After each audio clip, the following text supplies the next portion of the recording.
about Mary's death, page 208. Don't you ever drink, my father said to me, and she slapped me.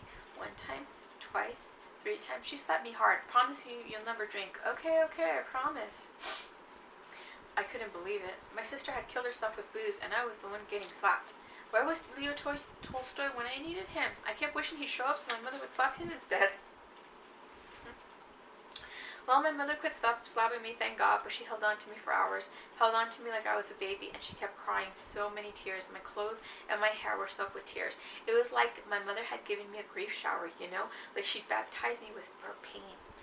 Wow, that's such a powerful emotion, right? She baptized me with her pain. Okay. Let's go to, let's go to over here. Let's go to page 212. Okay. Hey, let's get drunk. Do honor the drunken death of a young married couple. Okay, listen, I'm not a crow bastard, okay? I know that people were very sad, and I know that my sister's death made everybody remember all the deaths in their life. And I know that death is never added to death, it multiplies. But still, I couldn't stay and watch all those people get drunk. I couldn't do it. If you give me a room full of sober Indians crying and laughing and telling stories about my sister, then I would have gladly stayed and joined them in the ceremony. But everyone was drunk, and everyone was unhappy, and they were drunk and unhappy in the same exact way. So I fled my house and went to school. I walked through the snow for a few minutes until a white Bureau of Indian Affairs worker picked me up and delivered me to the front door. I walked inside into the crowded hallways, and all sorts of boys and girls and teachers came up to me and hugged me and slapped me on my shoulder and gave me little punches in the belly. They were worried for me. They wanted to help me with my pain. I was important to them. I mattered. Wow, all of these white kids and teachers who were so suspicious of me when I first arrived had learned to care about me.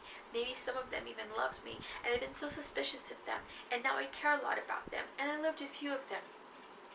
Penelope came to me at last. She was weeping. Snot ran down her face, and it was still sort of sexy. I'm so sorry about your sister, she said. I didn't know what to say to her. What do you say to people when they ask how it feels to lose everything? When every planet in your solar system has exploded. Okay, and that is grief, right? And I feel that there are a few pieces of literature that understand pure grief, but I love that writing. What do you say to people when they ask you how it feels to lose everything, when every planet in your solar system has exploded? And that is just an awesome idea behind grief, right?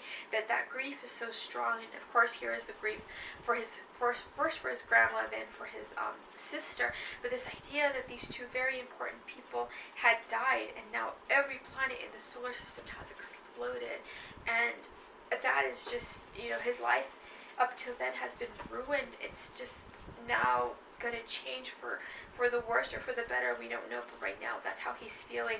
And for a child this young to be feeling that does say a lot about him and his experiences.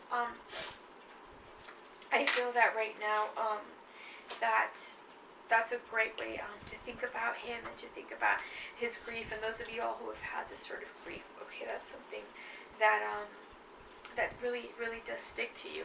And like I said, this book is funny. Okay, it's very funny, but it's very serious at times. And that other book, the memoir about his mom, takes these, and it's even much, much more serious, and it's even sadder. You don't have to say you love me, because it takes everything here that he sort of skims it through it. He doesn't really get into a lot about abuse or alcoholism, but in the memoir he does, and it is, like I said, incredibly painful to read. I read it when I was nursing my youngest, and I just remember crying about it because it was just so sad. So anyhow, I hope that you all learned a bit and learned why stereotypes are quite painful. Okay, because right now I know that it's not cool to be PC, and that's what my family says, that I'm just too PC, and I'm like, I don't think I am. I think I just care too much, right? So I'm not gonna lie to you, my husband just left the room, and he's the only one who knows how to work with the camera, so I'm kind of lost for words right now, and I can't touch it or turn it off until he comes back. So this right here, okay, this is Mia. Oh my goodness gracious, this is the puppy who was snoring. She's a good dog. She We got her when she was fairly older. We don't quite know how old she is because she didn't get a lot of good nutrition when she was little, so she has no teeth. I think she has maybe one tooth, right? How many teeth do you have? And it's not in good condition, her tooth. But she's a good dog. She doesn't have a lot of teeth. She snores. She's getting older, but she's a good dog, right? There's also a miracle dog. She broke her leg. Which one did she break? Joe's back, by the way. This one? This one. One of the back ones. Okay, Sure. so she broke her leg in a really bad spot, and the vet had told me that she needed this horribly expensive surgery and that she might not come out okay, but we just kind of kept her in traction and hoped it was okay, and it was okay, and she's walking, so she's a miracle dog. Thank you, Mia. And she was snoring. And then this one. Okay. This one. This is Leia. And she's a good dog too. We have her covered up because her she doesn't have a lot of hair. We got her. I got her as a graduation gift when I got my master's degree. She is deaf, completely 110% deaf, but we still love her. Right now she's suffering through liver failure. She has bad skin. She has arthritis, particularly in her back legs and her back. She has a bad trachea, so every time she drinks water, it sounds like she's choking. Her eyes are going bad, especially her little right eye. She's getting cataract. She's not going to be able to see.